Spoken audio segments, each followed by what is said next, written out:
शेती माझी प्रयोगशाळा या यूट्यूब चॅनलमध्ये मी आपलं स्वागत करतो.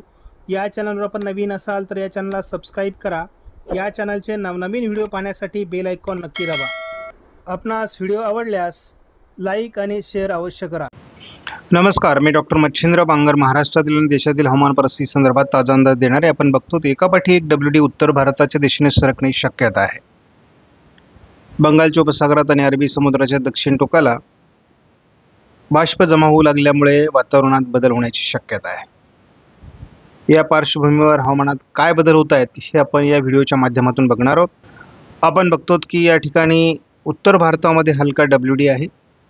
दक्षिण भारतात खास करून श्रीलंका आणि अंदमान निकोबार बेटांच्या दरम्यान एक नवीन वादळी सिस्टम विकसित होण्याची शक्यता आहे. या बाबतीमध्ये WD हा तसा आता कमजोर होणार आहे, परंतु साधारण 17 तारखेपासून बंगालच्या उपसागराच्या दक्षिणेला एक सिस्टम विकसित होईल हा अंदाज मात्र कायम आहे. यामुळे भारतीय हवामानावर परिणाम होण्याची शक्यता आहे. सुरुवातीला आपण GFS मॉडेलनुसार बघतो 20 तारखेला केरळ, तामिळनाडूमध्ये पावसाळी परिस्थिती निर्माण होऊ शकते. त्यानंतर हे वातावरण अरबी समुद्राच्या दिशेने सरकण्याची शक्यता आहे.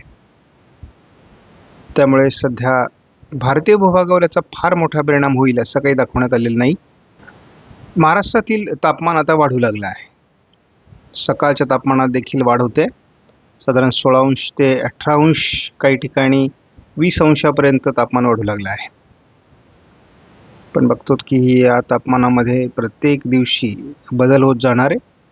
अगदी मध्य प्रदेशपर्यंत तापमान वाढण्याची शक्यता 17-18 तारखेला आहे आणि याचा अर्थ या ठिकाणी ढगाळ परिस्थिती निर्माण होऊ शकते. मात्र 20 तारखेपासून महाराष्ट्रातील थंडी गायब होईल. बऱ्याच भागात महाराष्ट्रात उकाडा देखील जाणवण्याची शक्यता आहे. 20 ते 22 अंश सेल्सिअस पेक्षाही अधिक तापमान आपल्याला सकाळी जाणवण्याची शक्यता आहे. याचा अर्थच असा होतो की 20 तारखेनंतर महाराष्ट्रातील थंडी संपू शकते. CFS मॉडेलचा अंदाजही आपण आता समाविष्ट केलेला आहे. आपण बंगालच्या उपसागरामध्ये एक सिस्टम या आठवड्यात विकसित होईल असा अंदाज बघतो. ही सिस्टम बंगालच्या उपसागराच्या मध्यापर्यंत येऊन म्यानमारकडे जाईल असा CFS मॉडेलचा अंदाज आहे. CFSने मार्चच्या मध्यानंतर अधिक ॲक्टिव्हिटीज वाढतील अवकाळी पावसाचा असा अंदाज दिला आहे. त्यामुळे भारतात रब्बी पिकांची वाढ झालेली असते आणि त्या काळात जर अशा प्रकारचे अवकाळी पावसाचा प्रभाव वाढला तर नुकसानीची शक्यता वाढते. एप्रिलमध्ये देखील ही भीती आहे आणि मेमध्ये देखील आहे. त्यामुळे वातावरण जसं बदलेल तसं आपण अंदाजावर लक्ष ठेवून आहोत.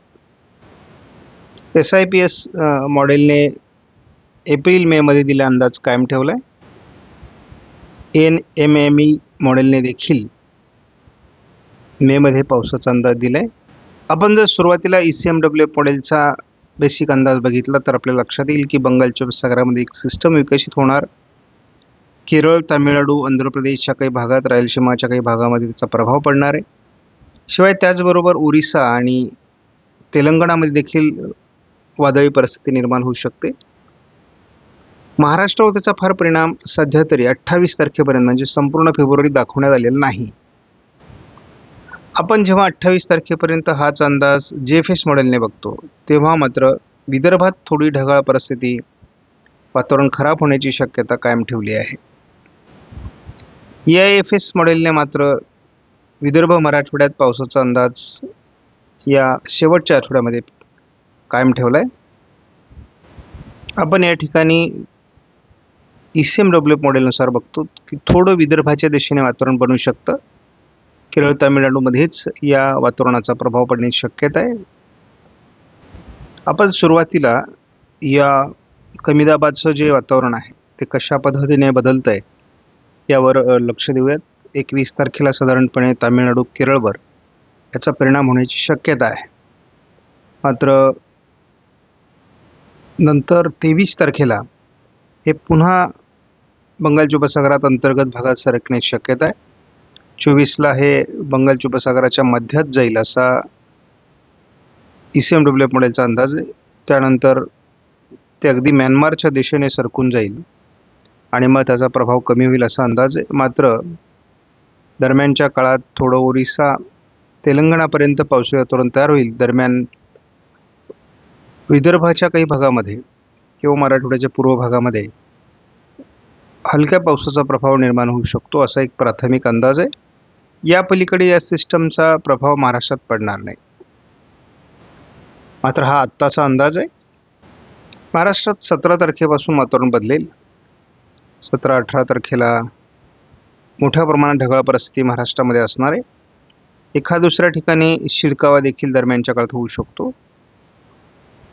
त्यामुळे ही सातत्याने ढगाळ परिस्थिती महाराष्ट्रात राहील, परंतु फार पावसाचा प्रभाव निर्माण होणार नाही. 21 तारखेपासून ही ढगाळ परिस्थिती अधिक वाढण्याची शक्यता आहे.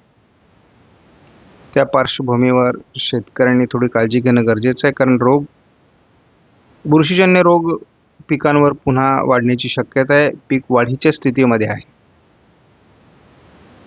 तर अशा वेळेस आपण बघतो 24 तारखेला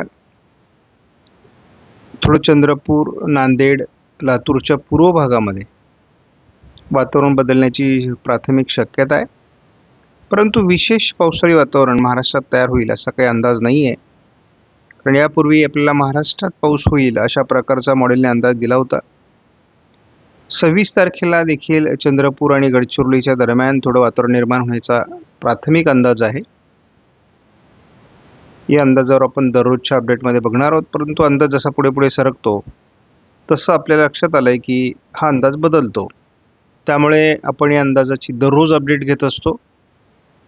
तर आत्ताच्या अंदाजानुसार तरी महाराष्ट्रामध्ये विशेष पावसाची भीती नाही. मात्र ढगाळ वातावरण खराब होण्याची भीती निर्माण झालेली आहे. आणि त्या पार्श्वभूमीवर शेतकऱ्यांना पिकांसाठी काही फवारण्या घेणं आवश्यक राहणार आहे. वाढलेल्या पिकांना जर थोडी वादळी परिस्थिती वाढली, कारण आता जशी उष्णता वाढेल तशी चक्राकार वाऱ्यांचा, वावटळींचा प्रभाव वाढेल आणि थोडं मग पिकांवर त्याचा थोडा दुष्परिणाम होण्याची देखील शक्यता असते. या सर्व पार्श्वभूमीवर आपल्याला या अंदाजाकडे दुर्लक्ष करून चालणार नाही. आपण एकूणच सर्व मॉडेलच्या आधारे हा अंदाज बघितलेला आहे. आपणास व्हिडिओमधील माहिती महत्त्वपूर्ण वाटल्यास लाईक करा, शेअर करा, चॅनलला सबस्क्राईब करा. धन्यवाद. जय हिंद, जय महाराष्ट्र, जय बळीराजा.